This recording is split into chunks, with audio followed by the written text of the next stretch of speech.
दांत वाली बहू। रंजना कभी ब्रश नहीं करती थी। उसे कितनी बार उसके माँ बाप ने डांटा, लेकिन उसका कोई असर उस पर होता ही नहीं था, जिस कारण से उसके दांत पीले पीले हो जाते हैं। शादी के बाद। अरे बहू, वैसे तो तुझ में कोई कमी नहीं है, पर तेरे दांत इतने पीले कैसे हैं बेटा? कैसे मतलब? कोई सर्जरी थोड़ी ना कराई है। वो तो क्या नाम, मैं ब्रश नहीं करती थी तो पीले हो गए। अब क्या करूं?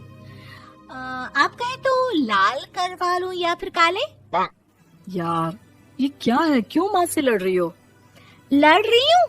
अरे मैं लड़ रही हूँ या ये बोल रही है कि दांत पीले हैं, पीले। अरे तपस्या थोड़ी ना की है इन्हें पीले करने के लिए। बकायदा ब्रश नहीं किया है 20 साल तक, तब जाकर। छी, कैसी बात कर रही हो? ये उस वक्त तो पीले नहीं थे जब हम लोग तुम्हें देखने आए थे। अरे तब साफ करवा लिया होगा डेंटिस्ट के पास जाकर। अब देखो कैसे पीले पीले लग रहे हैं।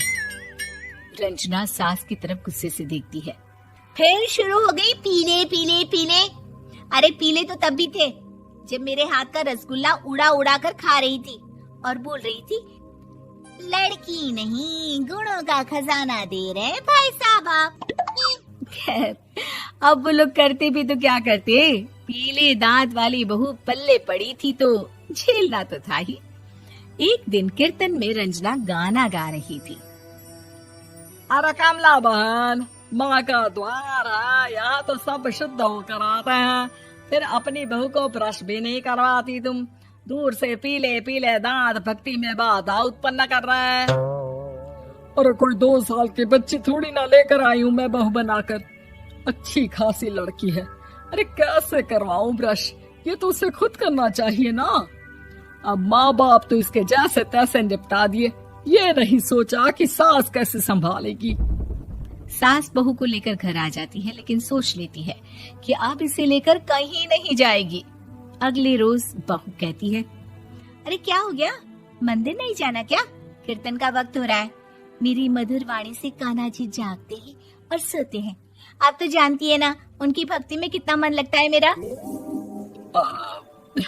वो क्या है ना, तबीयत ठीक नहीं लग रही है मेरी, आराम करूंगी मैं। तबीयत ठीक नहीं लग रही? अभी तो मिथुन के गाने पर नाच रही थी आप, और अब बोल रही है कि तबीयत ठीक नहीं लग रही। अरे भक्ति में मन लगा लो सासू माँ, ऊपर जाना है, क्या मुंह दिखाओगी आप? हाँ? सास को बहू की बात पर गुस्सा आ जाता है। मैं क्या मुंह दिखाऊंगी, इसकी चिंता तो ना कर, समझी? अपने मुंह की चिंता कर, जो ये पीले पीले दांत लेकर हर जगह पहुंच जाती है। पता है लोग कितना मजाक बनाते हैं। ना जी ना, मैं नहीं जाना कहीं तेरे साथ। तो ये बात है। कोई ना, मत जाओ, मैं अपने कमरे में ही बैठकर भक्ति कर लूंगी। ऊपर वाला दांत थोड़ी ना देखता है, मन देखता है, भावना देखता है। और अरे बस बस, तू सब कुछ दिखा, बस ये सफेद चमकदार दांत ना दिखाना किसी को, है? जा यहाँ से।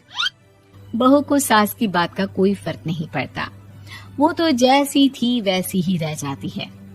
सुबह नहाकर किचन में खाना बनाना, फिर खाना खाना, कीर्तन भजन करना और सो जाना।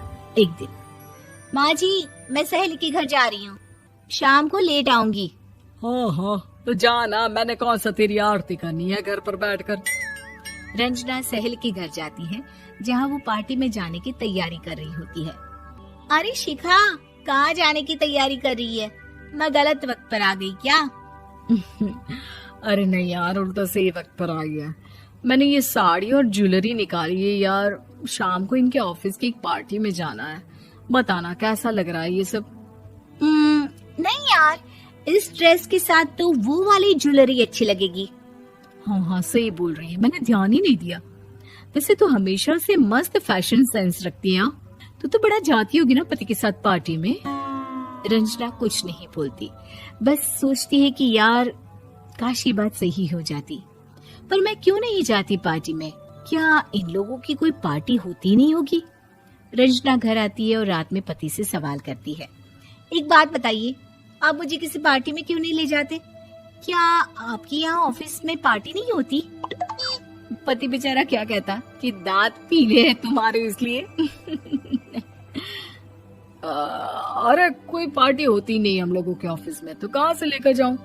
और मार्केट, मॉल, कहीं वीकेंड घूमना, कहीं तो। अरे यार, सारे हफ्ते में एक छुट्टी मिलती है, तो सोचता हूँ कि आराम ही कर लूं। क्यों? रंजना मन मार के रह जाती है। पहले कभी सास के साथ मंदिर जाया करती थी, लेकिन वो भी सास ने ले जाना बंद कर दिया। घर बैठी बैठी रंजना बोर हो जाती है। तभी उसे आइडिया आता है और वो मायके जाने का सोचती है। सासू माँ, 2 दिनों के लिए मम्मी के घर जा रही हूँ। अच्छा अच्छा, ठीक है, आराम से जा।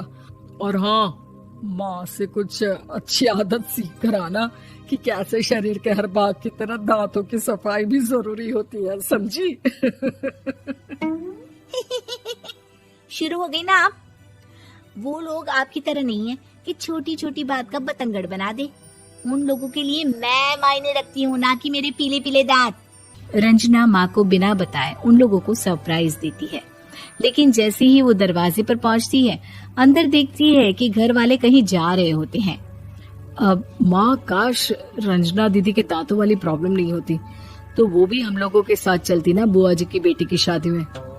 हाँ बेटा, लेकिन अब उसे कौन समझाए कि उसको उसके पीले दांत नहीं दिखते, लेकिन उसके आसपास के लोगों को कितना एम्बैरेसिंग फील कराते हैं। मुझे तो कितनी बार उसके स्कूल की टीचर ने शिकायत की कि उसके साथ कोई लड़की बैठना भी नहीं चाहती, और ना ही कॉलेज में कोई उससे बात करना चाहता था। लेकिन पता नहीं क्यों उसे ये बात समझ में ही नहीं आती।